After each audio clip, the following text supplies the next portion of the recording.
Hej og rigtig hjertelig velkommen til den her lille opdatering. Som du måske ved, så fik jeg for godt 3 måneder siden en termoskintografi-scanning. Det er en scanningstype, som bruges meget i udlandet, men som faktisk ikke bruges så meget i Danmark i dag.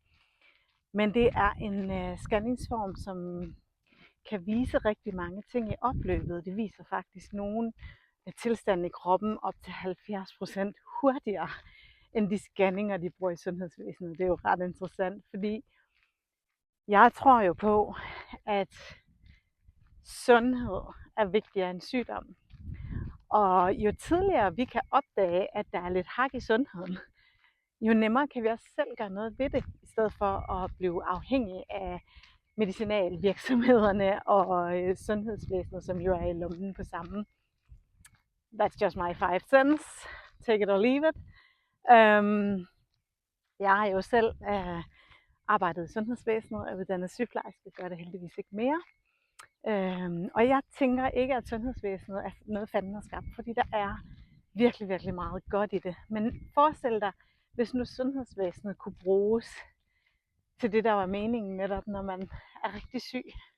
At man kan få noget hjælp, og at man kan kombinere sin egen helbredelsesrejse med hjælp fra et sundhedsvæsen, der fungerer. Det kunne jo være mega smukt, det er min drøm. Men hvad federe er, det er jo, hvis man kan opdage ting, der driller en. Ting, der er på vej til netop at gå fra sundhed til sygdom i så god tid, at vi rent faktisk kan gøre noget ved det. Og det er der, jeg tænker, at termoskintografi-scanningen virkelig kan være spændende. Jeg startede jo med at få en scanning af en, der bare sådan sagde, hey, du skal scannes. Og det var sådan meget sådan noget overordnet, og så er der måske noget der, og du skal øvrigt, og du har jo måske også lidt forstadier til cancer, og det skal du nok lige se at gøre noget ved. Og sådan noget. Og det er super, super fint, men det for mig manglede min sygeplejerske faktisk, den videnskabelige del af mig. Jeg er jo sådan en, jeg har jo et ben i hver lejr.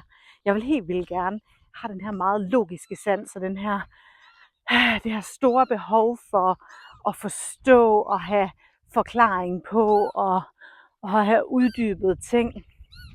Og så har jeg så på mit andet ben det her meget spirituelle, og den her tilgang til, at vi er fuldstændig mageløse væsener, som kan helbrede os selv, og som kan rigtig mange ting, når vi bare tapper ind i den her superpower, som vi faktisk er skabt med her på den her jord. Det er jo ret magisk. Så jeg fandt en anden, som samarbejder med nogle læger over i USA, sådan at de resultater, jeg ligesom vil få, det vil være nogen, som var mere lægefaglige og mere videnskabelige. Og den scanning fik jeg så lavet for 3 måneder siden, og den viste, at jeg havde inflammation i stort set hele kroppen. Jeg havde indikatorer på at have autoimmun sygdom. Jeg havde alt muligt. Jeg havde forstadier til cancer i brysterne. Nogle cyster, som var i høj risikogruppe for at udvikle sig. Og det var stort set hele kroppen, der var påvirket. Og det fede, det var jo så, at jeg fik en rapport med alle de her ting pointet ud på engelsk fra den her skønne læge, som har tolket det over i USA. Og en, som er uddannet til at bare lave det her. Og så fik jeg, ud over det, også en oversættelse fra hende, min danske scanner. Og en mundtlig tilbagemelding fra hende.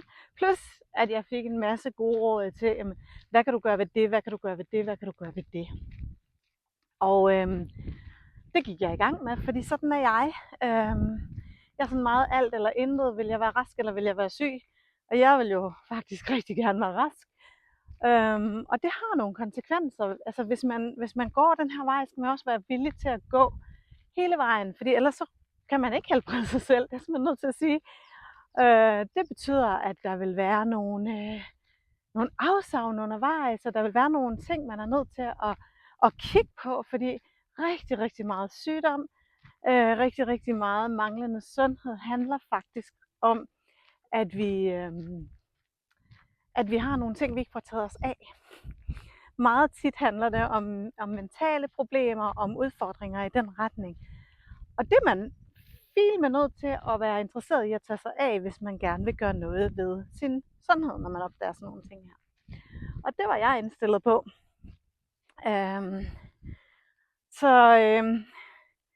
Det første jeg gjorde nu, tager den lige herover, ellers får I simpelthen solen lige imod. Jeg håber det kan gå, så jeg snyde det gode vand her. Det første jeg gjorde, det var at kigge på min kost. Jeg omlagde min kost til ketose. Jeg begyndte at undersøge i udlandet, fordi der er ikke helt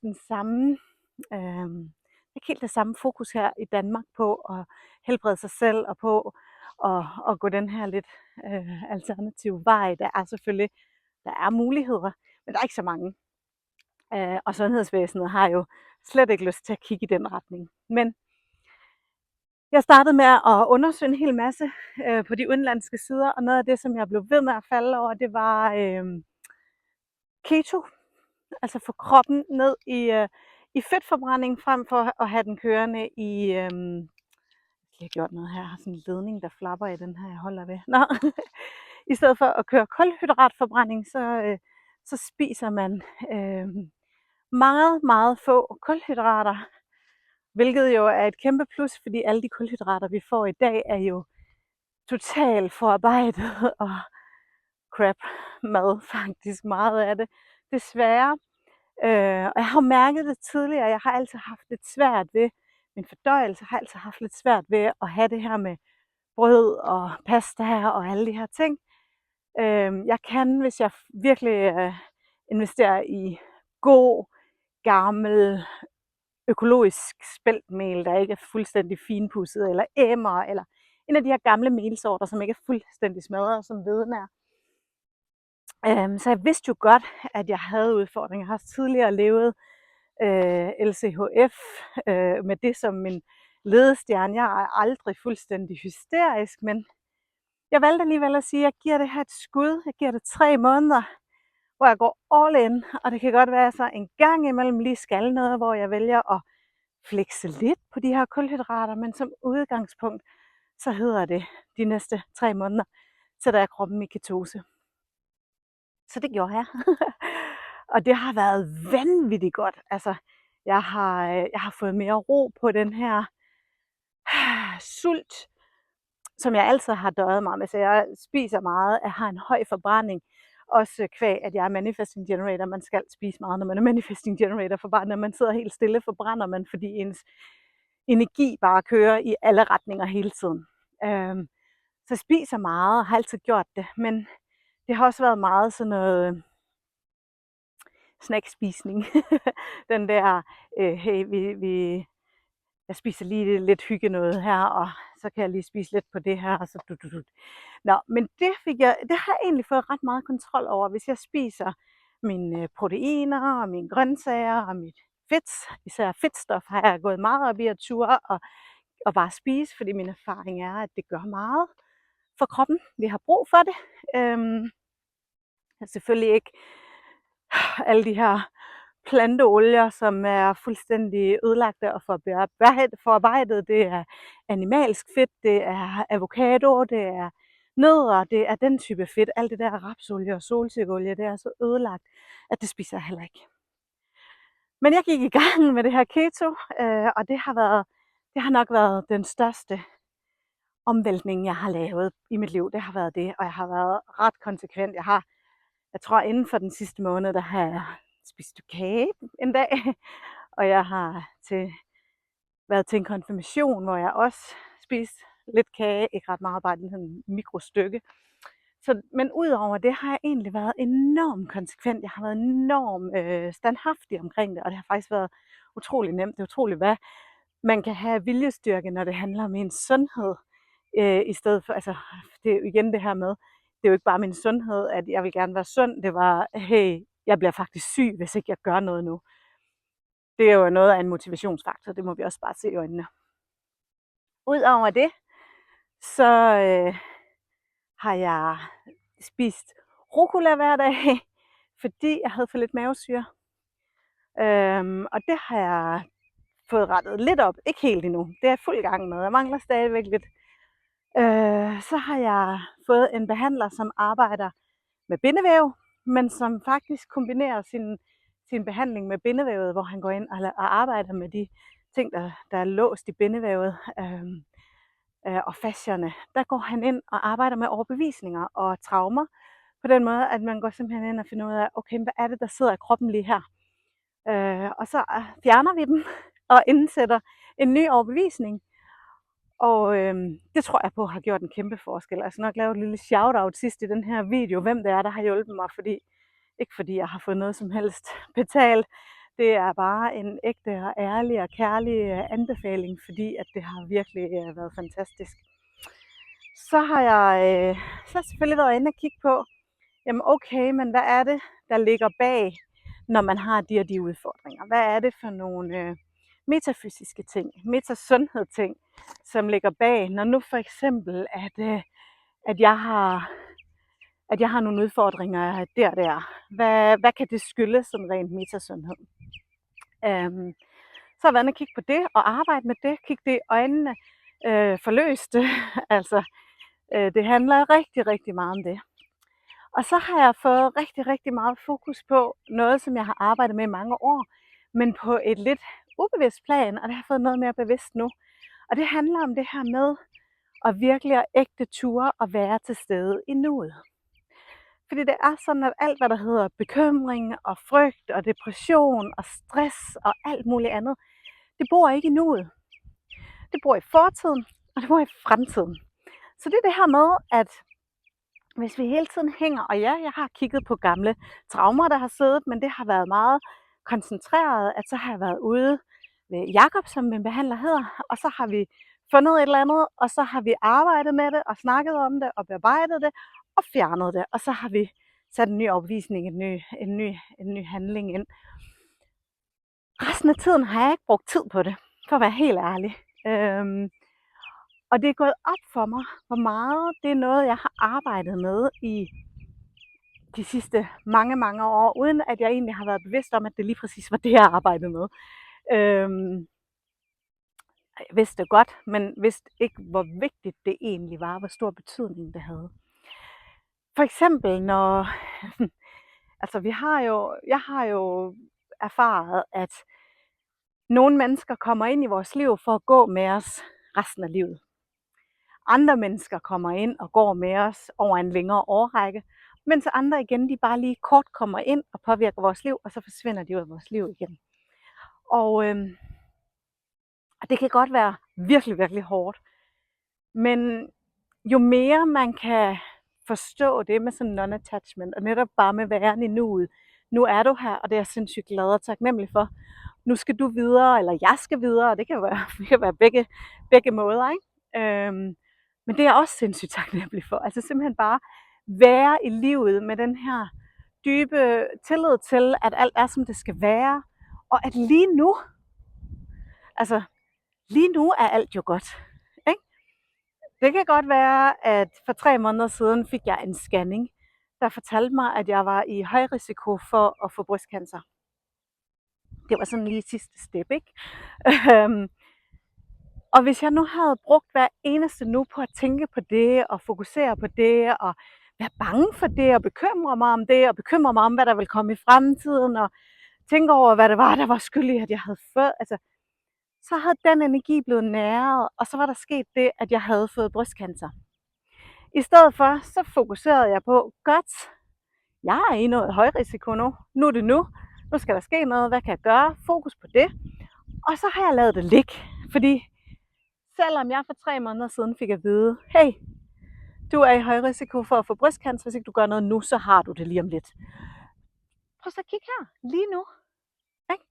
Solen skinner fra en skyfri himmel. Der er næsten ingen striber. Der er lidt. Der er altid lidt. Men der er ro, fuglene synger, køerne går og kigger på mig og synes, jeg er mærkelig, jeg går og snakker. Vandet er fuldstændig blikstille. I morgen har Marie ferie. Altså prøv at høre, lige nu er livet jo godt. Lige nu, lige her er livet jo godt. Og det har jeg virkelig haft rigtig meget fokus på. Det har virkelig været et fokuspunkt, der har været vigtigt, og som jeg tror på mange måder har været rigtig afgørende, fordi når vi hænger i fortiden, så er det jo hele tiden, du sagde også, eller du gjorde også, og nu gjorde jeg det der, det var garanteret forkert, eller nu gjorde jeg det der, det var garanteret forkert. Hvis vi nu prøver at give slip på det bare en gang imellem, og så bare prøver at være i nuet, og bare prøver at give slip, og så bare sige, okay, men hvordan er det lige nu? Okay, men lige nu er jeg ikke der, hvor jeg har lyst til dit, dut og dat. Eller lige nu, der elsker jeg dit, dut og dat. Og så gå med det, og jeg ved godt, at hvis vi snakker human design, så er generators mere skabt til det her totalt i nuet. Men det tror jeg på, at vi alle sammen er, uanset hvad vores design er. På trods af, at jeg elsker human design, så er det jo ikke en kasse, vi skal putte os selv og hinanden i. Det er jo bare et værktøj til at forstå os selv bedre. Så det her med at være i nuet, det tror jeg er et redskab, vi alle sammen har godt af at bruge og virkelig få fokus på. Og hvad har jeg så mere gjort? Så har jeg været ude ved en, som har lavet en måling på mine vitaminer, mineraler, aminosyrer, toksiner og pesticider i min krop. Og helt vildt fantastisk også. Jeg fik simpelthen en klar oversigt over, det der er du i mangel med, det der skal du være ops på, det der, det er super fint. Der var desværre flere mangler og opser, end der var, på trods af, at jeg jo egentlig er en, der altid har spist kosttilskud og fokuseret på at være sund og spise sundt og varieret og alt det her. Så alligevel, så var der sindssygt mange opser på det. Og det har jeg jo så også kastet mig helhjertet ud i, og det var super fedt, fordi Petrine, som hun hedder, hende der gjorde det, hun havde meget fokus på det her med, du kan ikke lægge ind på alt på én gang, fordi for det første, så bliver det uoverskueligt, for det andet bliver også pisse dyrt. Men hvis du nu starter der, for det er det vigtigste, og hvis du så har fokus på det der, det er også det vigtige, så kan man ligesom starte der, og det har jeg gjort. Blandt andet var min C-vitamin fuldstændig til hundene. Og alle de der videoer, jeg også så i forbindelse med det her med, hvad er det, jeg kan gøre, når jeg har den her risiko for cancer hængende over hovedet, hvor jeg kiggede meget i udlandet. Jeg kiggede faktisk også på vores egen danske Carsten Magne Hansen. Han var en ret fantastisk kammeratjolægen. Og hvad de alle sammen samstemmende sagde, det var ops på dit C-vitaminniveau. Ops på dit B-vitaminniveau. Og lige præcis der havde jeg udfordringer, og lige præcis der har jeg sat ind. Så jeg har virkelig spist meget C-vitamin. Jeg sætter mig lige ned, fordi jeg er ved at være der, hvor jeg tager hjem, og jeg er ikke ved at være der, hvor jeg er færdig med at snakke med dig. Så jeg sætter mig lige og snakker videre her. Så det har været en ting også, jeg har gjort rigtig meget ud af at have fokus på mit vitamin og aminosyre og mineraler og pesticider og hvad ellers der var af spændende ting i min krop. Det var faktisk ikke så slemt med pesticider og toksiner. Selvfølgelig lidt, men det var faktisk ikke, det var ikke så kriminelt, som faktisk manglen af vitaminer var. Og hvad har jeg mere gjort? Udover at arbejde, altså mindset er bare essentielt, og det er virkelig der, jeg vil anbefale dig at tage fat, hvis du selv skal have kigget på din sundhed. Og min grund til, at jeg deler det her med dig, det er jo også fordi, hvorfor vente til det er slemt? Det jeg har oplevet, det jeg har så fået ud af det, det er jo også det, der bliver spændende, og det kommer nu. Det er inden at min scanning blev lavet. Så det jeg selv kunne mærke, det var, at jeg har færre smerter. Jeg har faktisk en følelse af, at jeg får det bedre. Og ingen tvivl om, kost og vitaminer er meget, men faktisk også alt det her arbejde, jeg laver med mit mindset og med mine tanker og med alle de her ting.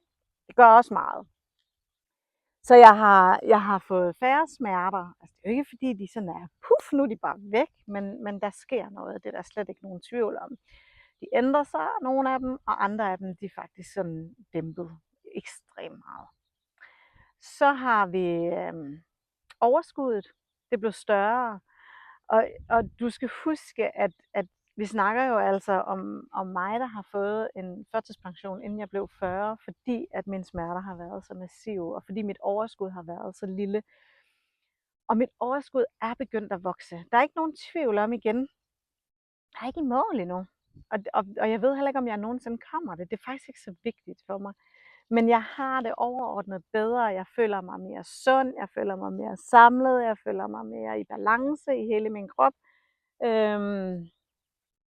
Så det er det, jeg har sådan kunne mærke. Jeg har også kunne mærke, som jeg også lige nævnte i forbindelse med det her med min keto og alt det her, at min krop er kommet mere i balance, min sultfølelse er kommet mere i balance, mine tanker har egentlig altid, eller nej, det har de bestemt ikke altid været, men mine tanker har i mange år været rimelig positive, og det har jeg jo haft arbejdet med ubevidst længe, men jeg har fået en større bevidsthed omkring vigtigheden af det.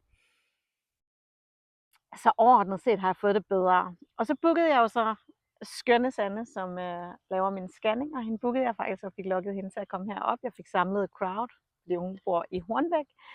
Og så valgte hun faktisk at komme herop, og vi har faktisk aftalt lige sådan serviceinfo, inden jeg fortsætter, at til efteråret kommer hun igen. Så skal du heroppe i Nordjylland have en mulighed for det her fuldstændig fantastiske redskab, så skriv til mig, fordi så kommer du på listen, og så skal du nok høre, når. Ikke noget forpligtende på nogen måde, det er bare, så får du en melding, når hun kommer igen. Nå, det var tidsspring, sorry. Men hun var her så heroppe på dejlige Gøl, og scannede mig. Og jeg skal ærligt indrømme, jeg har da været spændt. Jo, det jeg allerhelst ville, det var jo, hun sagde, at cysterne var kommet i ro, og selvfølgelig også gerne, at noget af alt det her inflammation i kroppen var kommet i ro. Og det var den melding, jeg fik. Cysterne, de er nu i lav risiko for at udvikle sig til cancer. De er der stadigvæk, men de er i meget lav risiko. Altså faktisk i den laveste gruppe. Og det er, altså prøv at høre her, guys, det er 3 måneder. Det sagde hun også. Hun havde været sådan lidt, da jeg bookede hende, at 3 måneder var meget. Kan hun lige have nået at gøre for 3 måneder? Men guys, det gjorde jeg. Jeg har ændret min krops tilstand, sådan at de her cyster, de er gået fra høj risiko for cancer til at være lav risiko for cancer, og det er på under 3 måneder. Det er få dage under 3 måneder, men det er under 3 måneder. Udover det, så var rigtig meget af mit inflammation, det var faldet. Så det er blevet bedre flere steder i min krop. Jeg har nogle ting, som jeg godt kunne huske, at hun havde sagt sidste gang, der var en god idé at få kigget på. Det har jeg glemt alt om, fordi jeg har ligesom haft fokus, men igen, når man har så inficeret en krop som mig, så var der også mange ting at tage fat på, og jeg kunne ikke nå det hele. Så det næste step, det er, at nu går jeg i gang med det. Jeg har blandt andet noget inflammation i min kæbe, og det kan faktisk være årsag til fibromyalgi. Og det har jeg jo også. Jeg har jo en hel taske fuld af spændende diagnoser. Men det er der nogle læger over i USA, der har fundet ud af, at rigtig mange af dem, som har fibromyalgi, så når de får de her termoskintografi-scanninger, så kan man faktisk se, at de har betændelse i kæben. Det kan både være nede fra tandroden, det kan være en tand, det kan være alt muligt, men det er sådan ligesom det sidder helt nede, dybt nede under tænderne. Så det skal jeg have booket tid til en tandlæge og have kigget på, om for fjernet, hvis det er, at det er. Min far har faktisk lige fået det fjernet. Det var ret sjovt af et helt tilfælde, fordi det ikke, altså, det var en uge eller sådan noget, før at hun var oppe at scanne, at der havde han faktisk fundet ud af, at der var noget på et tandlægebesøg, og der havde han været ude og få det fjernet ved en kæbekirurg. Så ret spændende. Så det skal jeg have kigget på. Jeg holder selvfølgelig fast i min kost, fordi jeg vil gerne gå fra lavrisiko til, så jeg slet ikke er nogen cyster. Jeg holder fast i mine vitaminer. Jeg skal også, når der er gået et halvt år, ud og have taget en ny vitamintest, for ligesom at se, hvordan er balancen nu. Jeg er begyndt at tage noget andet, en anden form for fiskeolie, som har mere fokus på balancen mellem omega-3 og omega-6, fordi den fandt jeg også ud af, var fuldstændig skæv. Altså jeg tror, det er noget med, at det skal hedde 3:1, og min hed 23:1. Altså det var helt åndssvagt. Så det er også begyndt på. Det er kun en måned siden, jeg startede på det, så det skal jeg jo så også have fulgt op på og fortsætte med selvfølgelig. Ja, men alt i alt, så må man jo sige, at det er jo et ret fint bevis på det, jeg går og påstår. Det er, at vi er ret fantastiske, også mennesker. Vi fatter det bare ikke. Og vi kan ret mange ting, hvis bare vi sætter os for det. Vi fatter det bare ikke. Get the picture.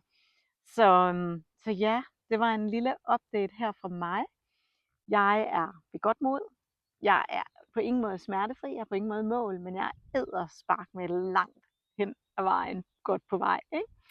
Så ja, jeg har fået overskud til at holde mine cirkler igen og begyndt at holde rum for smukke, smukke kvinder. Smukke transformerende rum, hvor det handler om fællesskab og feminin blødhed og styrke på en gang. Så det er jo også noget af det, der er kommet med ved, at jeg har gået den her vej. Så ja, kæmpe anbefaling. Og så vil jeg lige lave et lille shout-out. Jeg vil faktisk anbefale dig at lytte. Fordi hvem ved, hvornår du har brug for det. Body and Breast Care.